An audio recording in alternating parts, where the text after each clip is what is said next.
All right, guys, thank you for hopping on. I have my man. All right, when I tell you my man, a good friend, really good friend. For the past 11 years, I've been in business, and I think we have a common thing about us that we didn't know when we first met. I think we were at a meeting in North Carolina.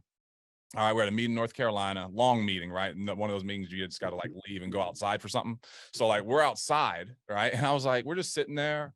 I look over and I'm like, I see Brent, and I didn't even know who Brent was, but I knew Brent played. I was like, oh, you guys are, oh yeah, we're brother-in-law, and like, oh, he played baseball over here. I played, dude. That's oh, we're out here doing like, oh yeah, that's what ball players do, right? Yeah, that's what we do. So we're sitting out there, we're talking, and the relationships that are built not just on business but where you come from is one thing. It's like you can be anywhere in the world and hear somebody who speaks your language and go, oh wow, now we're buddies. But if you were in Georgia together, you guys wouldn't be friends at all. But now you guys are in Jordan in the middle of Europe. Now you guys are best friends because you guys speak a common language. Yeah. And what we do here in life insurance and sales may seem very foreign for a lot of folks, and especially the folks that we're looking to work with and empower. And they're going, well, why is insurance or sales? What does that have to do with me playing baseball and, and football or wrestling or cheerleading, whatever the case, whatever I was doing as a student athlete? Why would that put me in a position to excel as an independent contractor? And Mike Killimett is somebody who I've known for 11 years. And before insurance, he was a business owner. And before that, he just told me, so he did my first job. I was like, you ever had a job? He goes, my first job, I was cutting grass. And I was like, was it your lawnmower? He goes, yeah. So like it was yours. Like you owned it. So it wasn't really a job. It was your business. So he's always had this knack for being a business owner and helping others to do the same thing. And I think when he found insurance, it just exploded it. But there are some correlations, dude, in between you playing at Auburn and owning that restaurant. You know what I mean? There were things there that you had to sacrifice and put in place so that you could get to Auburn, and the same thing as you could to get that restaurant and do what you did. And the track for insurance too, dude. So I want to get out of the way, man, but I just want to say thank you so much. And the cool thing is, not only have you done it, dude, you have multiple people over the years that you've helped, and then currently folks that you're like, man, just last week, this guy did this. He played football over here, but this is why it works. But also, this is why it doesn't work. So I'm gonna turn it Yeah. over to you, my man. And I appreciate it. All right, Dom, and I appreciate you, and I appreciate you having me on. And yeah, we we go way back. I remember I tell a quick story about us dialing in. We're in Utah. You and I were in Utah Yeah. somewhere. Number one, you and I don't like cold weather to start with, so they're going snowmobile riding and riding, and you and I are like, well, I gotta go book appointments.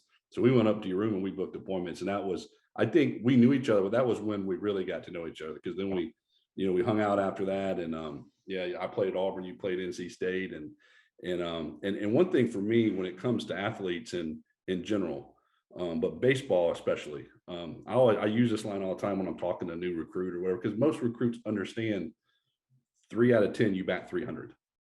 I mean, now they use this OPS. What, I don't even know what they're how they're swinging. They're doing too much stuff now. But the batting average, 3 out of 10, you're an all star. You bat 300. Our business is the same way.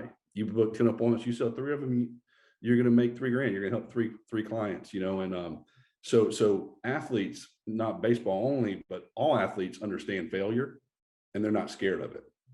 Does that make sense? So like, I was never really worried about the phone or not being able to book appointments, or someone telling me no, or someone telling me no, they don't want to work with me.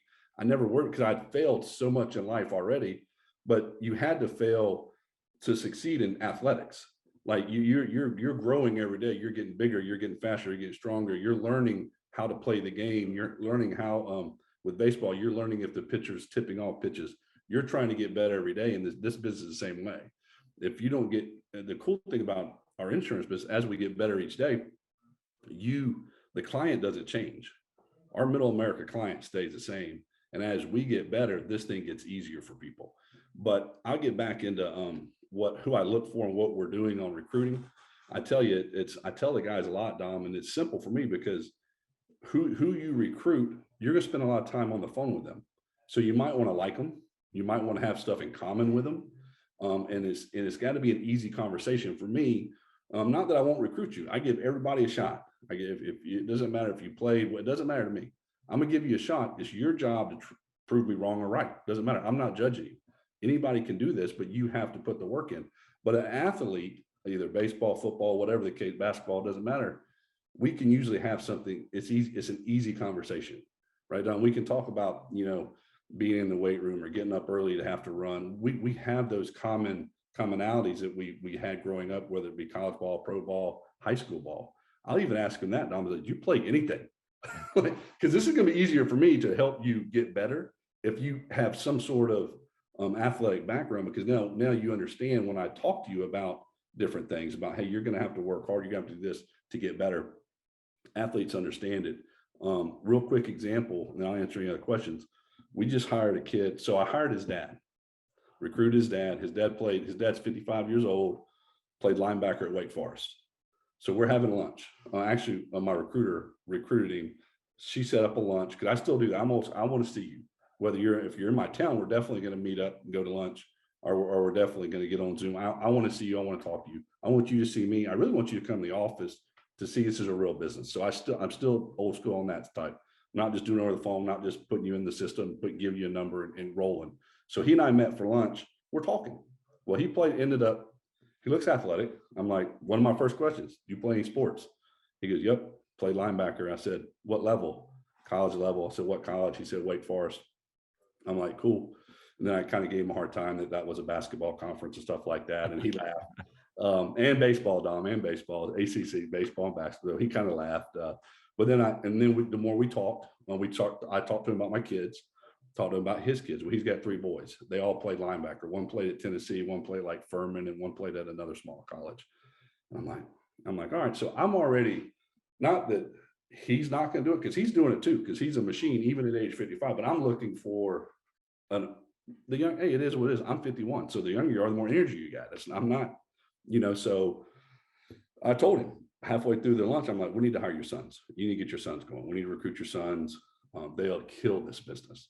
And sure enough, one of his sons already got licensed, so this week, Dom, waiting on his contracts. We get him some leads. He dials internet leads. 1 month, 3 month, not even doing it, like just older. I'm like, meet me at this office. So he books 9 appointments on Thursday, this last Thursday.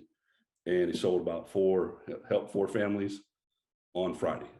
And then here's the kicker, takes his dad out, because his dad was going, I'm gonna sell virtually. So he goes, no, Dad. He takes his dad out, which he's direct to his dad, takes his dad out Saturday. They help 2 more families. So now it's because his dad's been with me for about a month, but he's just kind of trying to figure it out. We know he takes his dad out, and talking about a cool thing. Now we're helping your dad, you're working with your dad. But at the end of the day, he played linebacker. It's like, dude, so it was good because I had Brent and them challenged him at the meeting. It's like, when you played linebacker and that fullback came, did you tiptoe up to the hole and wait for him to run you over? Because that's when you get hurt. That's when you get hurt in sports. If you don't go, whether it's basketball, it doesn't matter what, baseball, same way, Don. If you don't go full speed, you're going to get hurt, period. And what's so cool about insurance, it's the same thing. If you don't go full speed here, you're going to get hurt. You're going to get hurt financially. You're going to hurt your family. And then you're going to be mad at whoever recruited you, because you're going to blame it on them. But if you go, I'm telling you guys, if you go full speed at this, like you did back when you were playing, you'll help more families, you'll make more money, and you'll have a better life than you've ever thought about having. My whole goal, I tell you, so I've hired, my brother-in-law played in the major leagues. Yep. So I've also hired 2 other guys that played over 10 years in the major leagues. They're just getting started with me. But you know what my goal is to help them make more money doing this than they did playing ball. Because we've already done it with Brent. Brent's already made more money in insurance than he did playing professional baseball. Now, Adam and Michael, the other 2, played for 10 years. Well, one of them's got a World Series ring. So that's going to be a little bit, no, Brent played for, I think, 6. So Brent didn't play for a while too, but but it can be done. It can be done. So that's for me, Dom, not only just athletes, but people that I have. So I tell the guys, I'm like, when you're recruiting, understand, because they're like, who should we do as managers? Like, you don't do managers. They do. They let you know they want to be a manager. But each one you recruit, I think it's more that we have to slow down to speed up. You've heard Sean talk about it all the time. Yeah. you have to recruit guys that you're going to want to spend time on the phone with. 'Cause I got to help you. Like, Dom, you and I like each other. So, I mean, I didn't recruit you, I didn't hire you, but you like Sean. It's the same thing. He enjoyed talking to you. You enjoy talking to him. So therefore you develop. But think about if you recruit someone that you so much don't mesh with, then Mm. you don't answer their call when they call all the time, right? You're like, or you don't, it's human nature. So why not recruit guys that you have stuff in common with, that when you and I do pick up the phone, you and I talk about baseball or golf, right? Like, it's funny, I was at lunch with John Stevenson. He's an ex-professional golfer. And we're at lunch today and we're talking about it. He goes, dude, I didn't know what we're selling. He's like, I came to the first meeting after you recruited me. And it was like, what are we doing again? What? He goes, but you and I talked about golf. And this was 11 years ago, Yeah. but I just find some common ground with them. And I think even if you're not an athlete, it's the same thing. You got to find common ground with the people you're talking with, whether you're selling them life insurance or you're recruiting them, it doesn't matter. Once you find common ground with them, then the communication can start. Because there's no communication until we have something in common, right? 100%. 100%. And then you get down to the industry, right? So it's like, yeah, we can have this common ground, but then it's like, this industry, why is this industry so good? You know what I mean? Like, we can be the greatest guy ever, but then you'd be like, oh, well, the industry kind of sucks. He made it seem real good, but what about this industry allows relationships that are congruent to truly, truly explode in such a short time? Yeah, I think with that is, with us at FFL, it's totally different than the industry is different than anything else you ever do in life besides play sports, right? Besides play sports. Right. Because if you're out in the outfield and the ball's hit, you played center field, right, Don? Yep. So I played right field. If you and I are on the same team, which we played some softball together, we don't have enough time to go into that. But if the ball was hit to me, you wanted me to catch the ball, Right. right? You didn't want me to miss the ball. But unfortunately, in the world today, in whatever business you're in, sometimes you don't want that guy ahead of you to do better because it makes you look worse, right? So, but in our industry, what we do, that's parallel to being a teammate.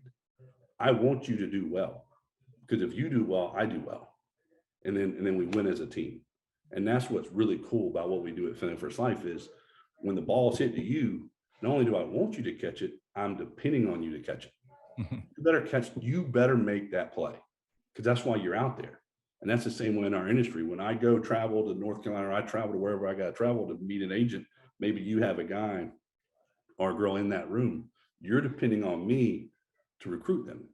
Like, I got to make that play. I got to do that. So that's really cool about what we do here.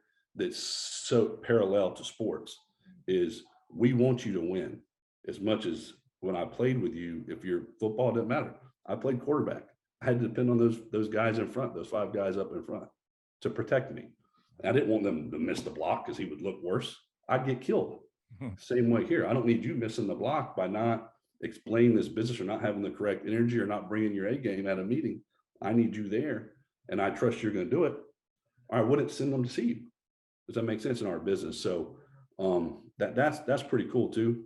Yeah. But with the culture we have here, and that's how it's been developed over the last 12 years, and the last probably, I've known Sean for probably 10 or 11, about the same time, so it's been that way from day one. He depends on me to protect him. I depend on him to protect me, and in business, and that's how we roll. And that's what we got here. If you're looking for a home, if you're watching this, that's what we got here at FFL. So 1000%, man. And the trust, right? The level of, I win when you win, and dude, I lose when you lose.